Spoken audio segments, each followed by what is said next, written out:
Texas school district is facing a lawsuit for suspending an 11-year-old boy for wearing his hair braided. A salon owner is facing criminal charges after clients contract HIV. A contractor working on a family's patio discovers human remains. Texas is considering criminalizing supportive parents of trans kids. And a Florida woman says she caught a baby dinosaur running through her yard. We discuss that and more on today's episodes of What's the News?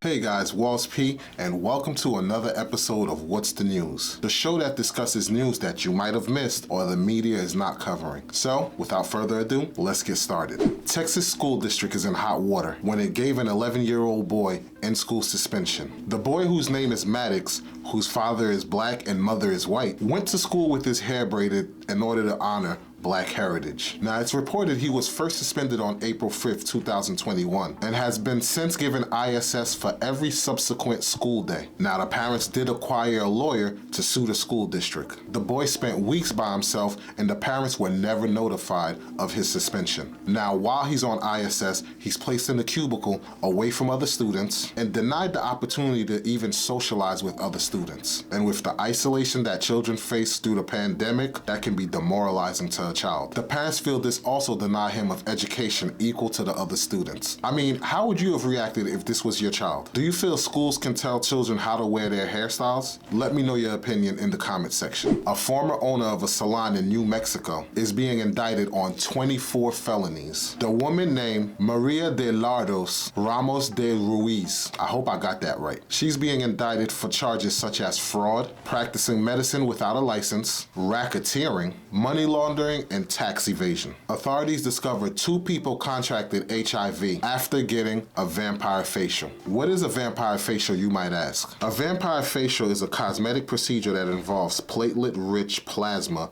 or PRP, therapy, drawing a patient's blood, spinning it in a centrifuge, and then injecting small amounts under the skin using multiple small needles.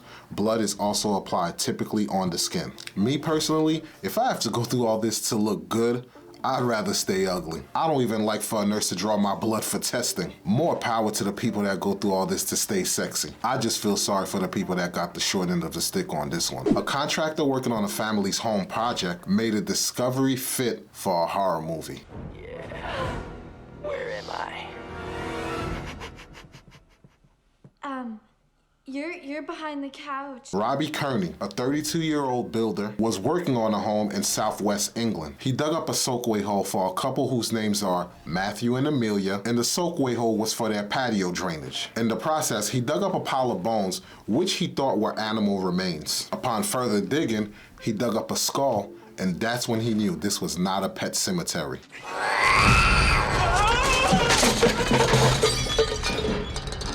His exact words were, "That's when I realized they were human remains." His crew stopped working and notified the Jacksons immediately, and the Jacksons turned and called the police. It's currently being investigated, and so far, early investigations say this is not a crime scene or any type of foul play. This is a story I will definitely be keeping my eyes on. Legislators debate on a bill making it child abuse to let kids have a transition procedure while also advancing trans exclusionary sports bill. As of now, the sports bill would stop transgender athletes from participating in school sports, passed in the Senate 18-12, and was sent to the House to be voted on. The bill is to address sports in public schools and open enrollment charter schools, but not for state colleges and universities. It would require students to be assigned to teams designated for their biological sex as shown on their original unamended birth certificate. And their whole goal is to protect women athletes. And as far as trans kids looking to transition, they are deciding if they should go forward with banning procedures to minors. In a sense, making it a crime and child abuse,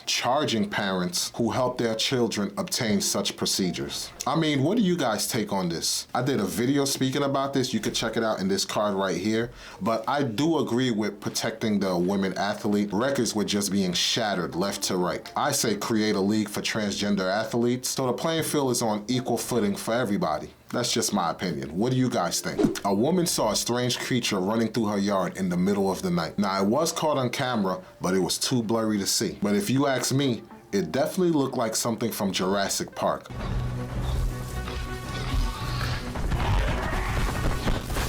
Here, take a look and see for yourself.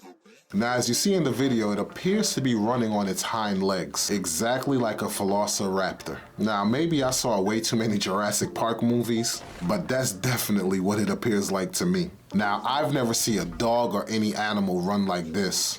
Maybe an ostrich? I mean, what do you guys think? Do you think it's zero chance it's a dinosaur? Do you think it's a dog, a kangaroo? Let me know in the comments what you think. Last story of the day. A man was living in a house for 23 years despite only ever making one mortgage payment. Gurmit Hanspel, a 52-year-old man who only made one mortgage payment of $1,156, took advantage of a bankruptcy loophole. He filed 4 lawsuits and claimed bankruptcy 7 times, and with this was able to avoid being evicted in his 3-bedroom home in East Meadows, Long Island. Now, he bought the property in 1998, and since 2000, when it was foreclosed upon, it has been owned by 2 banks, a real estate company, and through the loophole, he did not have to leave. What happened was he leveraged the U.S. Bankruptcy Code automatic stay rule, which temporarily protect debtors from collections, harassments, and foreclosures. And get this, he wasn't the only occupant of the same property to use this bankruptcy loophole. At least 3 others did the same thing. Now, eventually, all were dismissed in Brooklyn federal court, but other occupants in foreclosed homes have done the same thing, but never for this length of time.